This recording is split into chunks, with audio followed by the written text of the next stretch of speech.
And welcome. This morning I'm going to be talking about the other worlds and karma. Last week I talked about reincarnation, so it just seems like this is a good sequel. I'd like to start with a story written by Rumi, Jalaluddin Rumi. I was reading it the other day and it just meant something to me. There's so much wisdom in it. And it sort of goes with the title this morning about karma and other worlds. So let me start with this. He wrote, "A certain man caught a bird in a trap. The bird says, 'Sir, you have eaten many cows and sheep in your life, and you're still hungry. The little bit of meat on my bones won't satisfy you either. If you let me go, I'll give you 3 pieces of wisdom. One I'll say standing on your hand, one on your roof, and one I'll speak from the limb of that tree.' The man was interested, so he freed the bird and let it stand on his hand. The bird said, 1, do not believe an absurdity, no matter who says it." So that was the first point that really meant something to me to really think about, particularly in today's political society. Do not believe an absurdity, no matter who says it. The bird then flew and lit on the man's roof.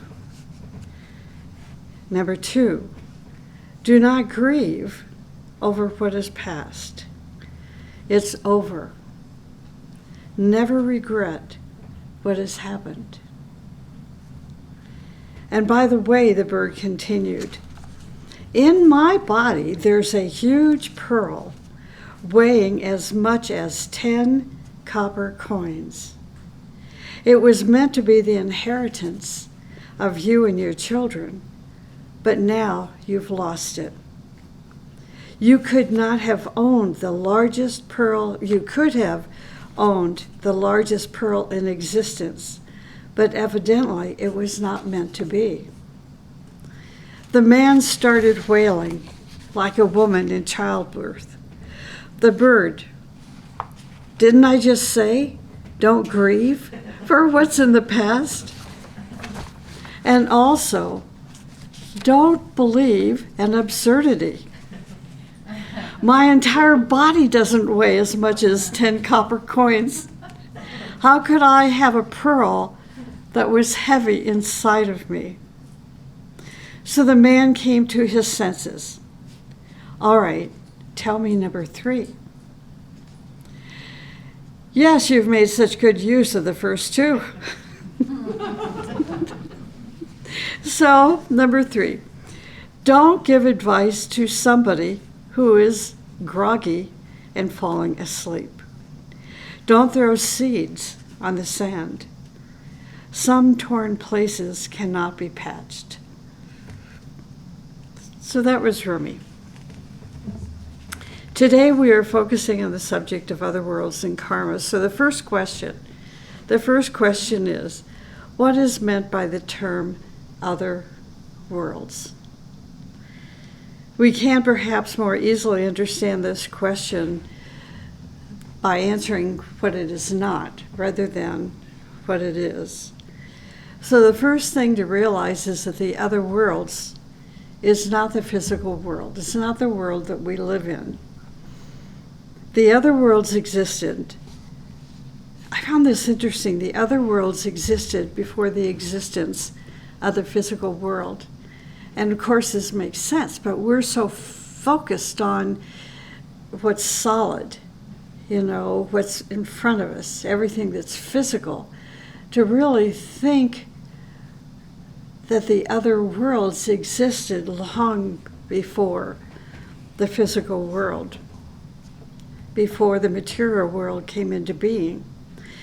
Sages are conscious of the other worlds, And from that awakened state, they do function consciously in the other worlds. So it's not that we have a total disconnect. Some of us do, some of us do not. But it's telling us, the teaching is telling us this is our future, that we can have the ability to have such a connection. I wrote down the verse from a book called Super Mundane, which is part of the Agni Yoga series of teaching. And there's a verse in Super Mundane, verse 521, that if you have the book and if you have an interest, you might want to go and spend some time this week thinking about what it says in that verse, because it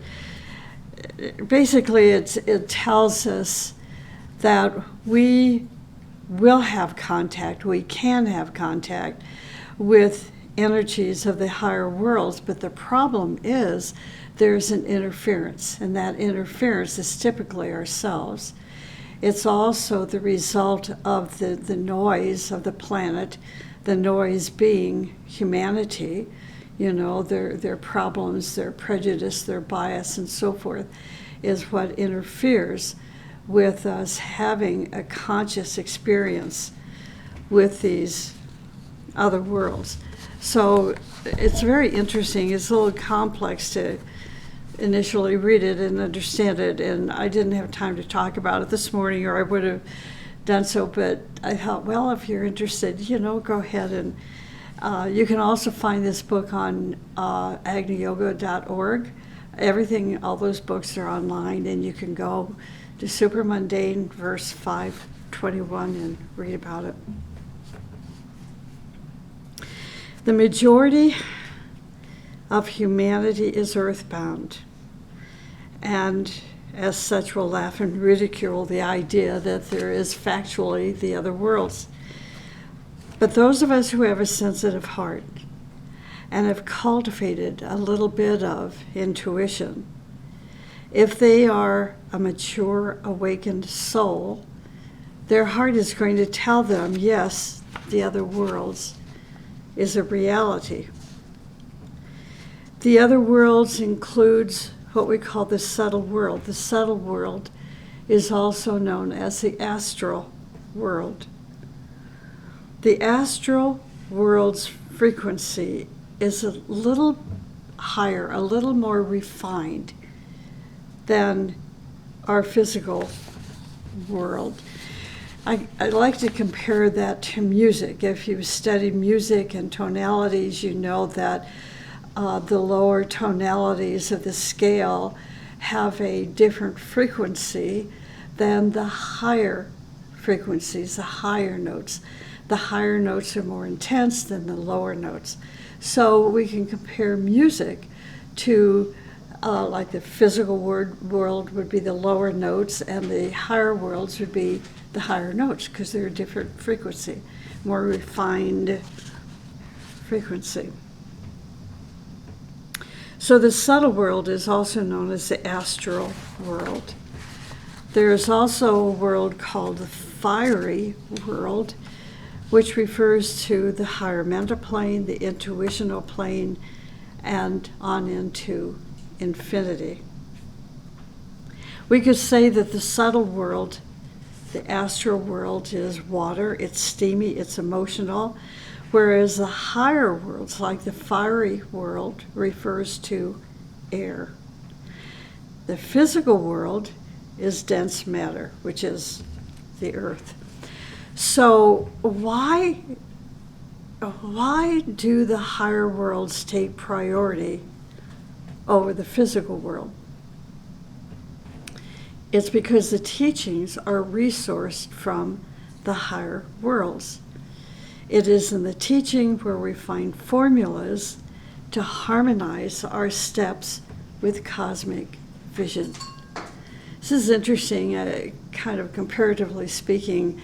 I was engaged in a discussion this morning with my son, who has 3 children, and he's out to save them, and he was giving all of his stories about how he's going to save them. And I said, this is the thing. You've learned how to save yourself. They have to learn how to save themselves. And then he was talking about faith, and I said, but what is faith? You know, faith can be understood as one's moral compass. So you give, you know, you give the wisdom that you've learned, but you can't impose that wisdom until they're ready to hear it. So in comparison here, that the teaching is from the higher worlds, the formulas for the higher worlds are found in the teaching, but we have to find them ourselves. We have to have a vision, a dream, hopes within ourselves that somehow puts us in contact with these higher, more refined energies, just as his kids. You know, it's like I can't teach him to live the way I do because there's a couple of generational differences, and even more generational differences between himself and his kids. So what better way to find something that is greater than ourselves? And to me, this is where the teaching is. The teaching is not just related to the immediate or to a present generation. It's foundational to the future. And so the teaching gives us vision. It's like a dream, a hope, a sense of future that we then can find our own moral compass. See, within these visions, within our hopes and dreams. Now, we are told that awakened people must recognize that while we are here on this planet, on this earthly life, it is a short mission. We're just here a short period of time. Some people are here for 3 years, other 50, other maybe 100, 125 years old. Nonetheless, but in comparison, it's a very short time to be on this planet. And it's a short time that we have been given to realize our life purpose, our life mission. And from that realization and that actualization or that manifestation, then we can graduate from this earthly life with honor. Also, we must realize that our earthly mission was inspired by the higher worlds. Before we came into incarnation, this mission was given to us. We were inspired with it. It's like a call from the Most High, in which, as we come into incarnation, we must actualize it in the most creative manner that we possibly can. In other words, the creative life we had in the other worlds will be manifested when we come into incarnation, back into life. So each life on earth, each of us is charged with the responsibility to bring our creative skills from the higher worlds with us back into our incarnation. Now, it's not an easy thing to do. We know that because for so long, so many of us are searching for our purpose in life. So something keeps interfering with us recognizing what that purpose is to be. Also, some people know, not necessarily by words, but by feeling, by instinct, by intuition, what their life purpose is, why they were born. And then the challenge is, how can I bring this about?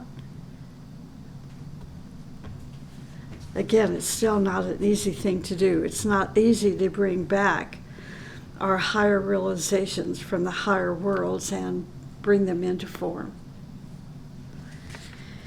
And why is that? And that's where karma comes in. It's the lack of awareness, the lack of consciousness.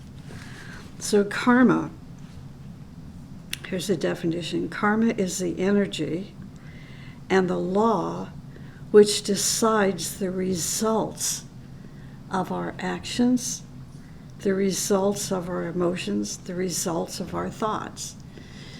We can call that cause and effect. It's like I was telling my son this morning, you know that phrase you have, what goes around comes around? It's cause and effect, or AKA karma. When we die, our combined actions and emotions and thoughts must exceed a certain percentage of points in order for us to move to the higher worlds. So moving to the higher worlds is a gift, but it's also the result of the work we put into our life to realize our purpose. So the more, if we can just imagine, here we are floating around somewhere, as a spirit, as a state of consciousness in the other worlds, and a call comes to us, to our soul, to come back into life. Okay, now it's like a magnet. We gather together into the soul all of our skills, our talents, our creativity, our knowledge, our wisdom, and we bring this with us back into incarnation. Then something happens for a period of time. It's like we're cut off, see, from this understanding, this remembrance, this recognition of this recall, this memory of why we came back into this planet. So some of our life is spent having this intense desire to find something. We're seeking. We have this knowingness, but we can't put it into words until something clears. And that clarity now puts us in contact with that inspiration that was initially given to us as we came back into incarnation. When that inspiration comes to us, one of the first challenges is to pay attention and to follow it and not negate it and not let the rest of our relationships and friends and people in our environment and culture convince us otherwise, because that's part of the challenge. So in that knowingness, now we move forward with this very strong sense of direction and purpose. It may mean we need to go back to college, we may need more study, but we have to position ourselves in such a way that now we can begin to unfold and live the purpose of our life. And when this is done to the degree that we manifest it, then create the accumulated points that when it's time for us to leave this planet, takes us to the higher worlds. It's a lot of words. So, if we do not exceed a certain percentage of points, this is the downside. Then we don't go to the higher worlds. We go to the etheric world. We go to the astral world. We may go to the mental world. The etheric and part of the astral world, particularly the etheric plane, we call it, is a very tough place to be. This holds people who took their lives. It holds people who suddenly died and became lost. They don't know where they are. It is also the place where aborted children go. Children who are stuck there for many years, maybe 70 to 90 years. This is why we don't believe in abortion, because it affects us, it affects the fetus that was aborted and so forth. This is a seminar weekend that we could talk about these things. So this is just a little introduction, about this etheric life. Now, for those that die and go into this etheric plane, they're stuck there, and when they're stuck there, it's called being stuck in inertia. They can't do anything. They can't move forward, they can't move backward, they're just in limbo. But if you have a little bit of awakening, and this may sound kind of complicated, but and so let me explain it in this way. We talk about consciousness, we talk about being awake. The more awake we are in consciousness, we take that awakeness with us into the higher worlds. So we don't just die and go into oblivion, even though some people, it's like when we go to sleep at night and then 3 minutes later we wake up in the morning. Whereas other people, they have these beautiful, magnificent dreams and travel all over the planet and come back with information where they write books. So those that come back and write books, they're truly awakened.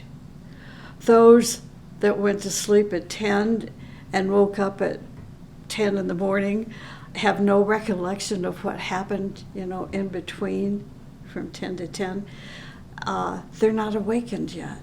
See, they're exhausted, they're tired, they're dead to the world. That's the etheric plane to a degree.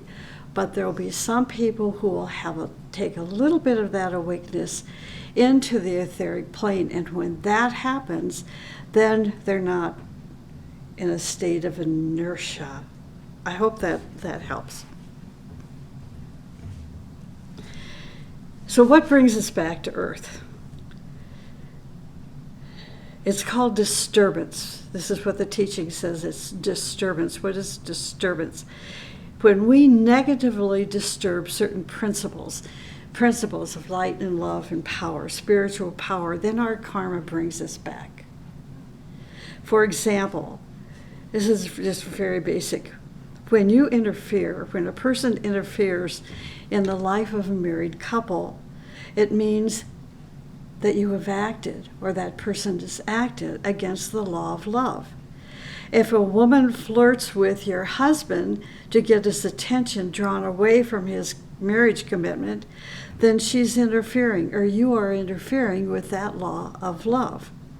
If a man flirts with your wife to get her attention away from the marital commitment, he is acting against the law of love. Then we have karma.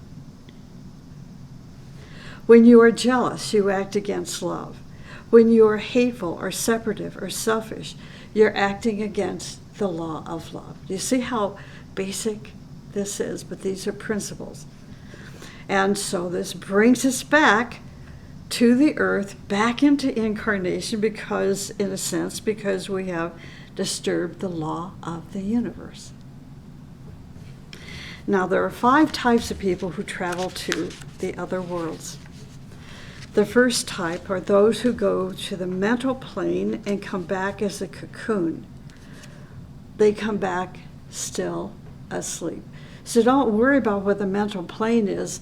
Concern yourself with cocoons. Okay, what is a cocoon? Well, we've met people. They have no feelings. They're imitators. They imitate the news. They imitate what everybody has told them. They're just not awake yet. They're still asleep. They're still in a cocoon. So they come back still asleep. To be in a cocoon means you are not awake. You are not aware of what happened. Now, the teaching tells us that 80% of humanity is at that level. That's very dramatic.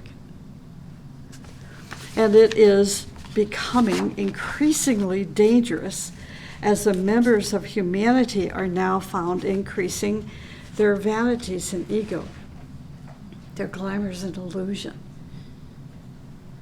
If a person dies and goes to the mental plane, or even goes there during their sleep, karmic law sends them back to earth so they can awaken. If a person is 2% awake on earth, they will be 2% awake in the other worlds. The thing is, we are told that we cannot continue our evolution in the other worlds, only on the physical plane, unless you have achieved a certain degree of awakeness. But essentially, if we are 2% awake here, we'll be 2% awake there. The second type of people are those who are momentarily awakened on these planes, who travel to the other worlds. Now, it sounds, oh great, I've surpassed the 2%ers, right? Well, not necessarily. What do they see? And this is the question. What do they see in the moments that they are awakened, in their awakenedness? They see the result of their actions, the result of their thoughts, the result of their speeches. And we could call this hell. I mean, we've seen the results of stupid things that we've said that we would love to take back and we can't, it's too late. And then later on down the road, we see the negative effects. And we're in turmoil with it, right? Well, that's hell.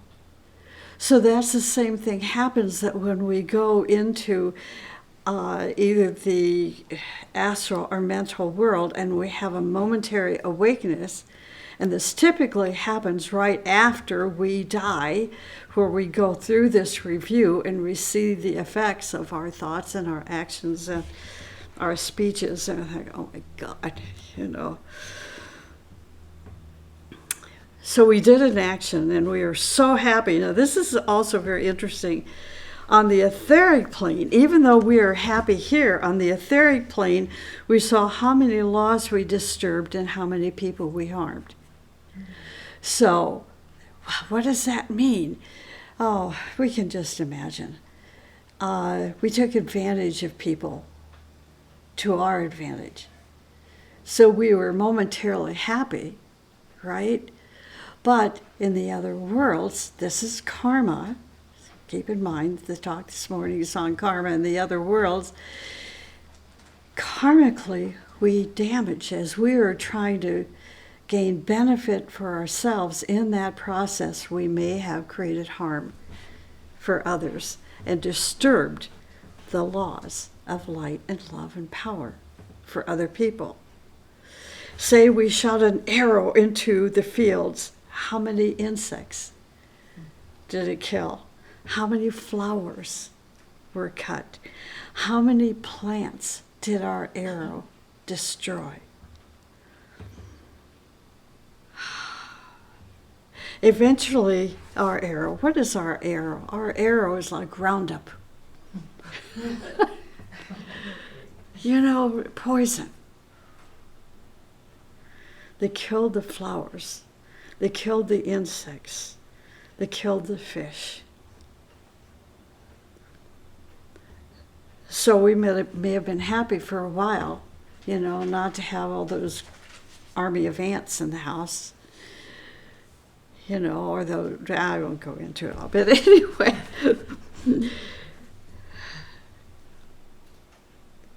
Our speech and actions and thoughts continue to do their damage if they are destructive and harmful. It doesn't stop here. An awakened person sees the effects of their action when they are in the other worlds. These are the worst moments for you. They are torturous. But then you become inspired and vow you're going to pay your karma. So then what do you do? What do? We live consciously. We make our decisions consciously. Your choices consciously. See, this is like I was trying to tell my son this morning. This is what faith is. This is what your moral compass is all about, is that you make your decisions, your choices consciously, not in a cocoon. Be cautious, be discriminating, be aware of all the different possibilities if you make this decision or that decision, take this or that action. Think it through. Conscious living is to know what will be the result of what we are doing. So most people live instinctively, impulsively, automatic, without knowing what will be the results of their actions. We see this with teenage kids. I'm speaking in generalities, thank God, because there are plenty of exceptions. But we see this in adults. And not only when we see these things in the adult life, we see the effects more clearly as an adult than we do as teenagers. People living instinctively without knowing what the result of their actions are going to be. Many of their actions are going to have disturbed many people, laws, principles, standards. They say, but I was just saying a little lie. It doesn't affect anybody. It's just a little lie. But that little lie here gets bigger and bigger and bigger, as we get older and older and older. Cause and effect, karma.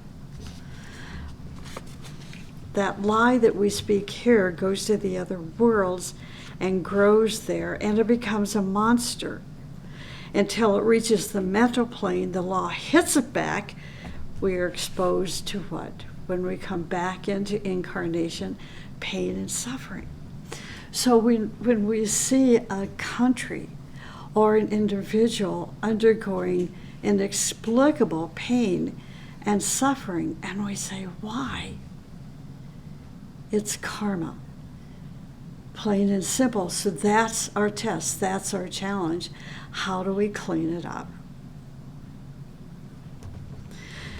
Number 3, there are people who are 70% awake. When they go to sleep or when they die, they will go to the etheric and astral. And this is the good parts now. This is the fun. This is the joy. This is what we have to look forward to. If we're 70% awake, okay, 70% awake, 70% versus the cocoon stage, when we go to these higher worlds, we're going to learn so many things that are there, all the activity, all the joy, all the beauty, all the amazing discoveries that are going to be there for us to learn from. So, for example, we go to the etheric plane and we learn about cause. The science of causes is on the etheric plane. We go to the astral plane, which has a real bad rap. Sort of like Scorpio that has a bad rap. The astral plane has a bad rap because it's just so negative. But that's just the outer circumstances. When you're consciousness, when you are conscious, when you are awake, and you can totally function in that astral plane, you're going to learn things in a university that has nothing to compare to with universities in the physical world. Various activities experienced.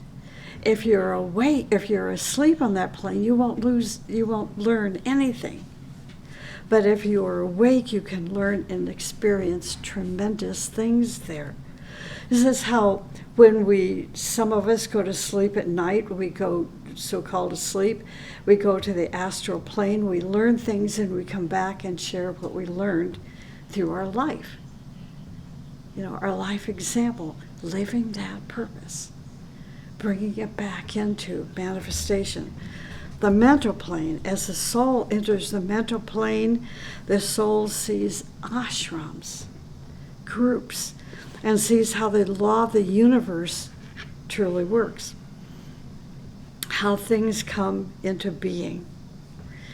So we learn many things there in the mental plane, and we come back a genius. This is where geniuses where their level of consciousness was and is, and they come into this planet and they do amazing things and give us amazing things. It's like Einstein. They're still talking about what Einstein, left as a scientist, and many others. This is so curious to me. I just was blown away by it, and this is from the teaching.